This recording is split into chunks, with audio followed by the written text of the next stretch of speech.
You won't believe what I'm about to tell you." I stood there, trembling, as my own boss called me into his office with the most uncomfortable expression I'd ever seen on his face. "Emily, there's something we need to discuss," he said, sliding his tablet across the desk. "Several employees have reported videos of you online, explicit videos." My heart stopped. There on the screen was my face, on someone else's body, performing acts I'd never done, saying things I'd never said.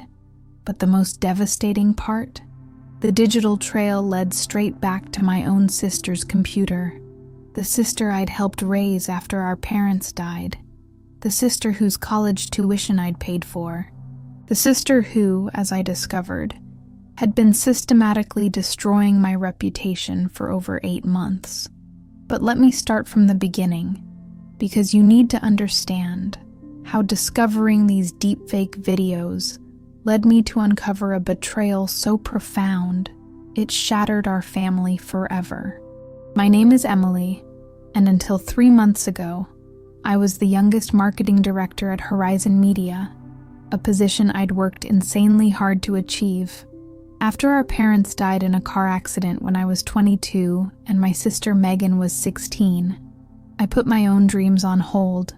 I worked multiple jobs to keep our childhood home, to make sure Megan could finish high school in the same community, with the same friends. I saved every penny to help her attend the prestigious tech program she dreamed of. I was more than her sister. I was her guardian, her support system, her biggest cheerleader. When she graduated with honors in computer science and AI development, I couldn't have been prouder. "You're going to change the world with that brilliant mind," I told her at her graduation dinner.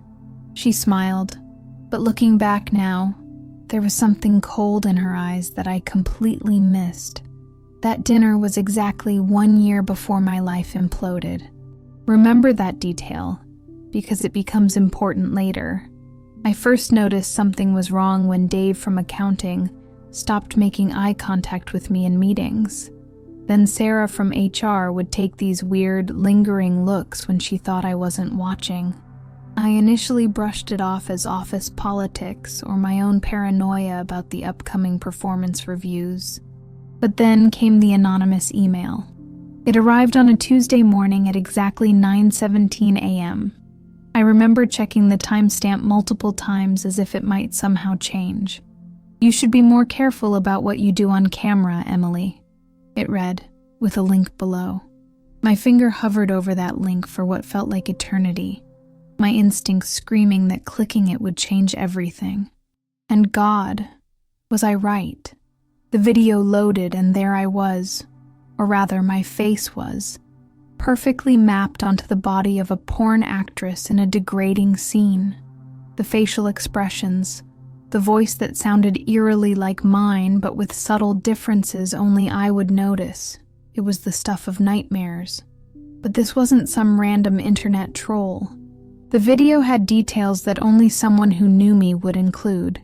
The small birthmark near my left eyebrow. The specific way I tuck my hair behind my ear when I'm nervous. Even the pendant my parents gave me for my 18th birthday that I wear every day. I immediately closed the tab, my hands shaking so badly I knocked over my coffee mug, watching as the dark liquid spread across my white desk calendar like a stain spreading through my life. That's exactly what this felt like. A dark stain that was quickly spreading, contaminating everything. But that wasn't even the most shocking part. I discovered there weren't just 1 or 2 videos. There were 17 of them, uploaded over an 8-month period to various sites. Some had hundreds of thousands of views. In some of them, I even mentioned my company by name. It was a systematic campaign to destroy my reputation, my career, and my life. You might be wondering why I didn't immediately go to the police. I did, actually. I spent 6 hours at the police station that very day, only to be told that cybercrime divisions are overwhelmed. deepfake cases are notoriously difficult to prosecute, and that I should try to get the websites to take them down myself. The officer literally handed me a pamphlet about online reputation management, like I was complaining about a bad Yelp review instead of having my identity stolen and sexualized without my consent. I left the police station feeling completely alone. That night, I barely slept. I kept imagining everyone I knew watching those videos. Colleagues, friends, the barista at my local coffee shop who always remembers my order, even potential dates who might Google me. The violation was total and absolute. That's when I realized I couldn't wait for someone else to solve this for me.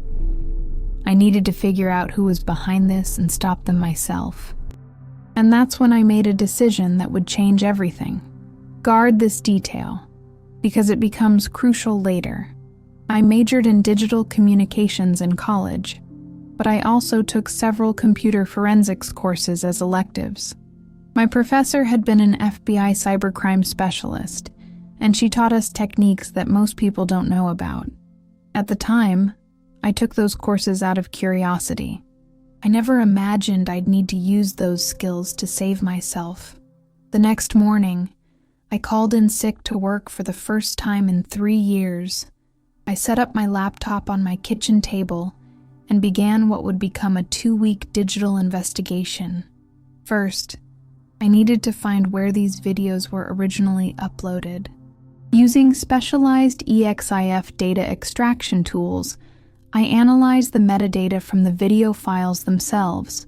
Most people don't realize that digital files contain hidden information, timestamps, geolocation data, even device identifiers. The average person uploading a deepfake wouldn't know how to fully scrub this data. The files had been uploaded from various IP addresses. Someone was using VPNs to hide their tracks. That's when I knew I wasn't dealing with some random internet troll.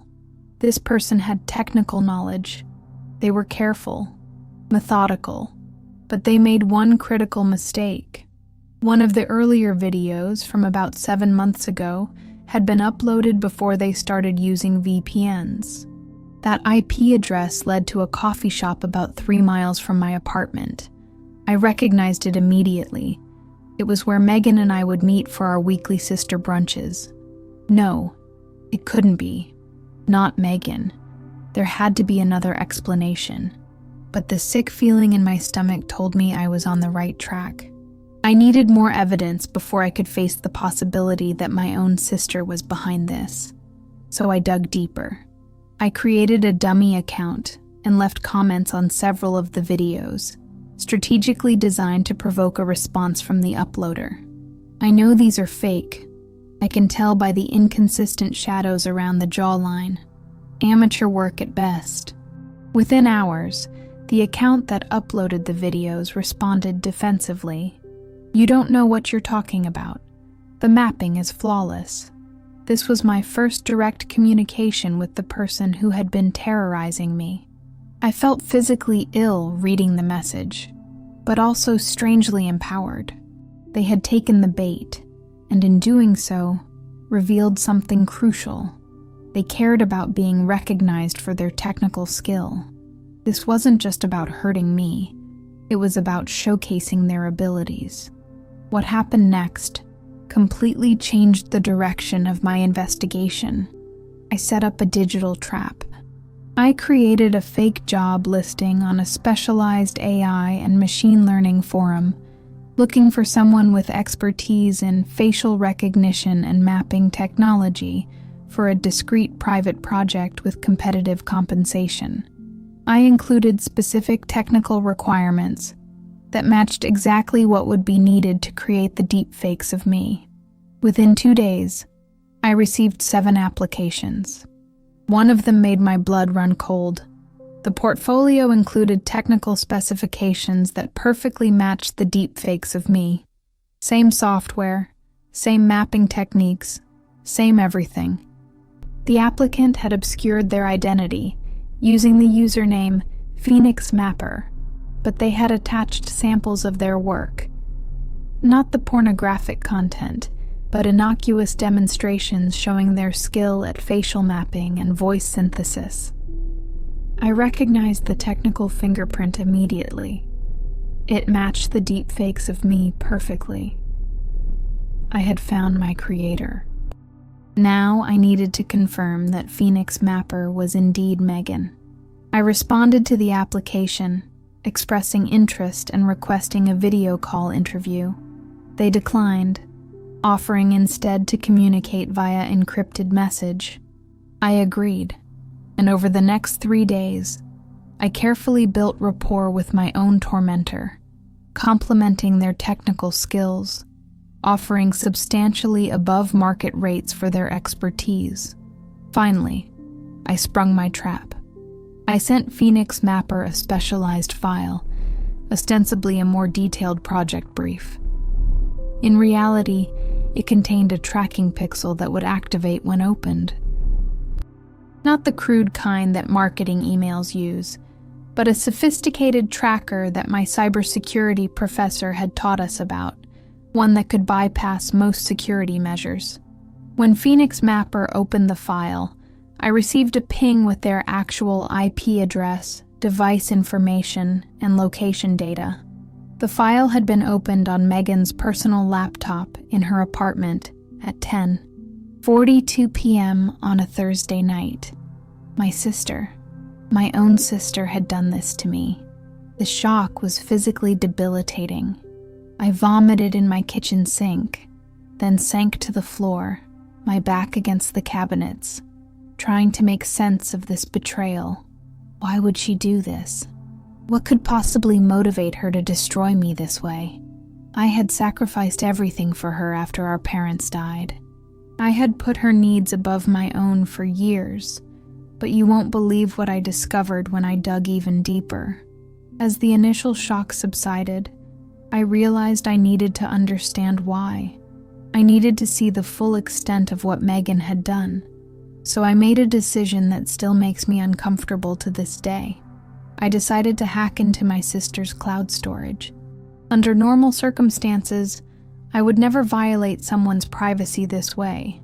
But these weren't normal circumstances, and I needed evidence before confronting her. Using the access point vulnerabilities I'd identified through the tracking pixel, I managed to gain entry to her personal cloud drive.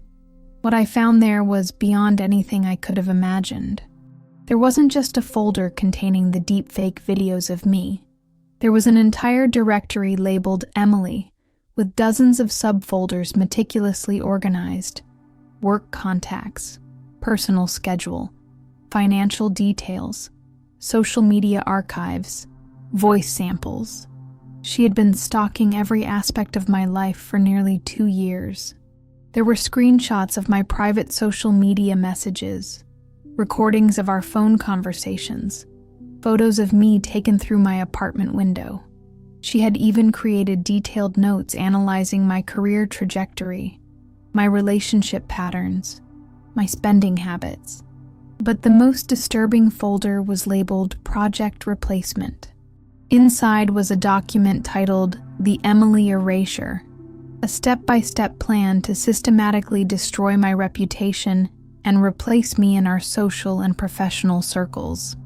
The final phase of her plan, scheduled to begin next month, involved using her deepfake technology to impersonate me in video calls with my colleagues and clients, deliberately sabotaging my professional relationships while making it appear that I was having a mental breakdown.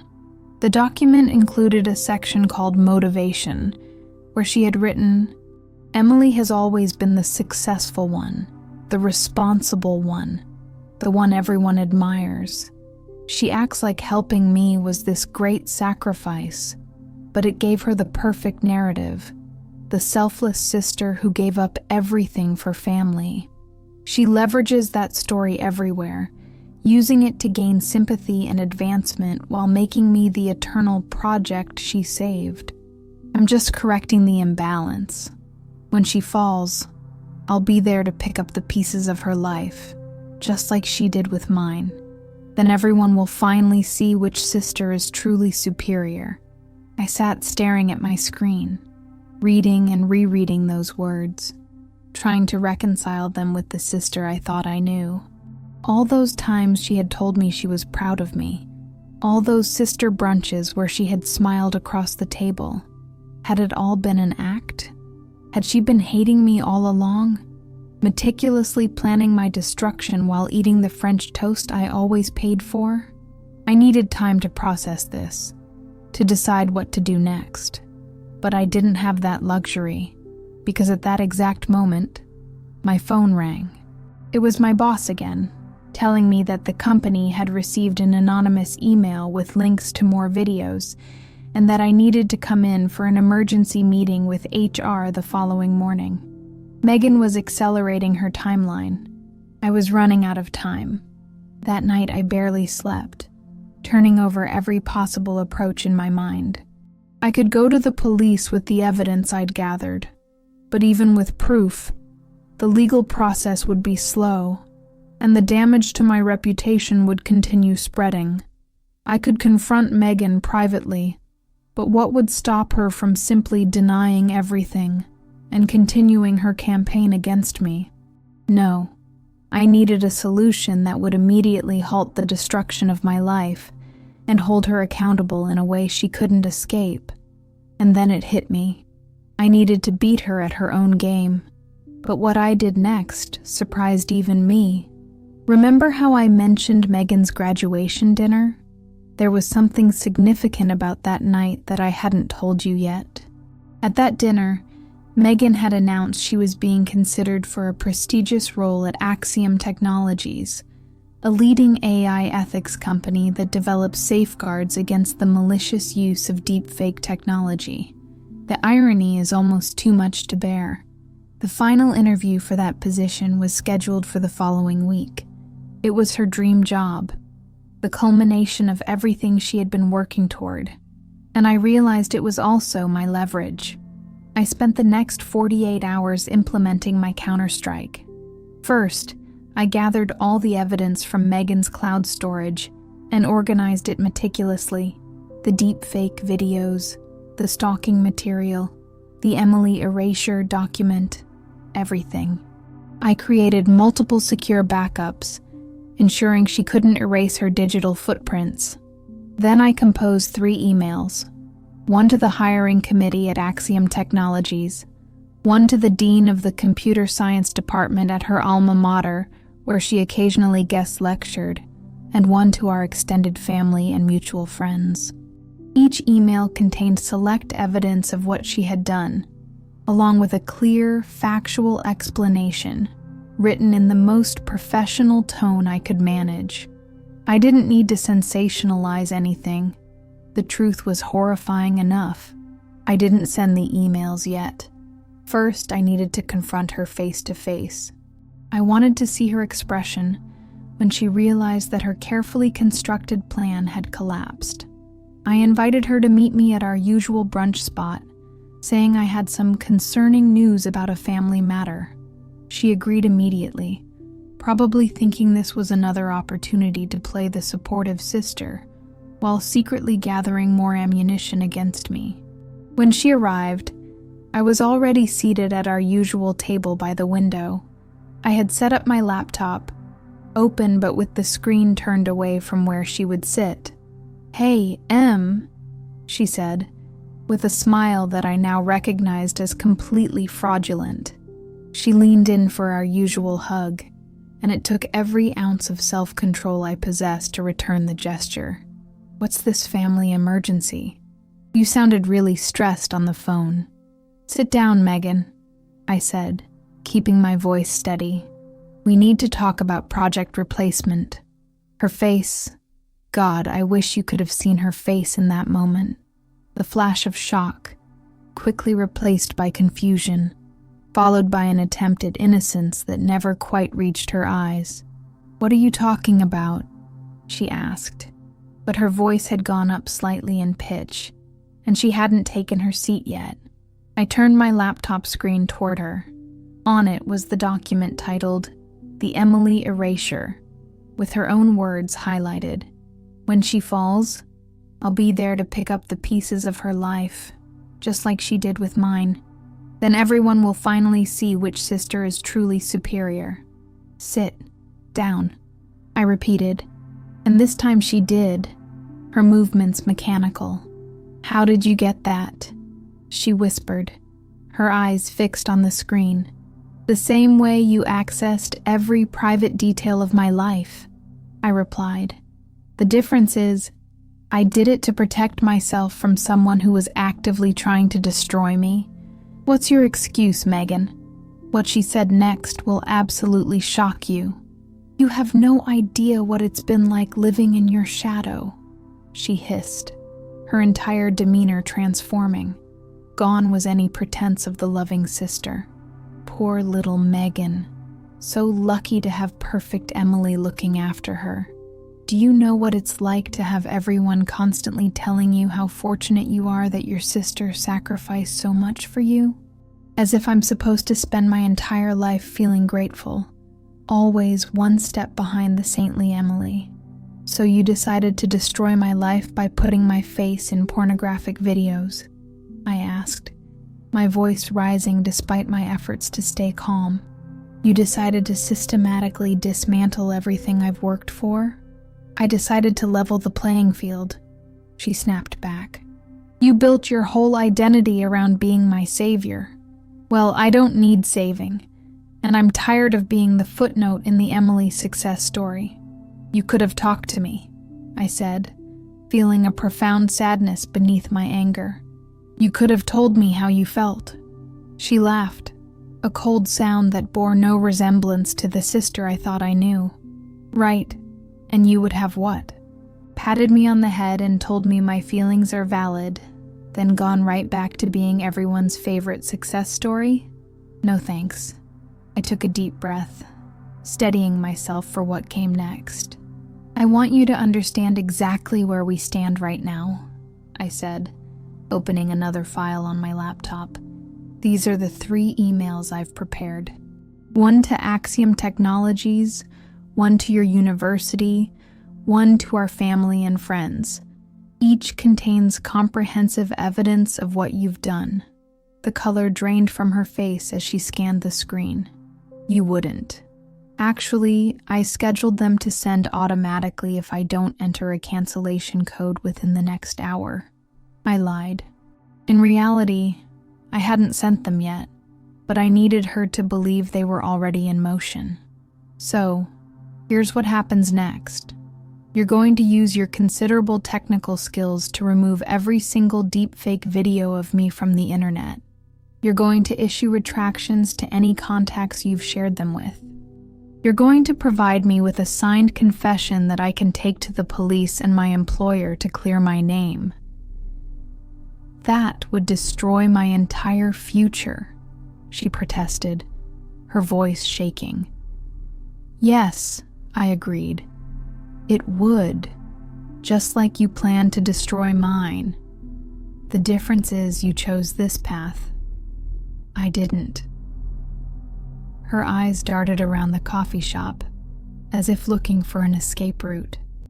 And if I do all that, you'll cancel the emails? She asked finally. If you comply completely, I won't send them, I confirmed. But understand this, Megan. I'm keeping all of this evidence in secure locations. If you ever try to harm me again, if you ever create another deep fake of anyone, if you ever use your technical skills to hurt another person, it all comes out. Your actions have consequences, and it's time you faced them. The next 30 minutes were tense as she used her phone and laptop to begin the process of removing the videos, sending retractions, and drafting her confession.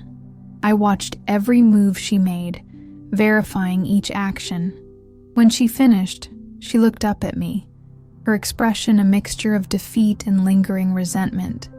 Is that it? Are we done? I closed my laptop slowly. We're done with this phase, yes, but we're not done with the consequences. What does that mean? She asked warily. What I told her next changed everything forever. It means that while I won't actively destroy your life the way you tried to destroy mine, our relationship is irrevocably changed, I said, feeling a profound sense of loss, even as I spoke the words. I don't know if I can ever trust you again, Megan. You're my sister, and on some level I'll always love you because of that, but I don't like you right now. I don't respect you, and I certainly don't want you in my life. You're disowning me? She asked, and for the first time, I saw a glimmer of genuine emotion in her eyes. Fear. I'm setting boundaries, I corrected. You won't contact me. You won't come to my home. You won't interact with my colleagues or friends. You'll find a job far away from Axiom Technologies and any other company I'm associated with. You'll begin therapy to address whatever led you to believe that destroying your sister was an acceptable course of action.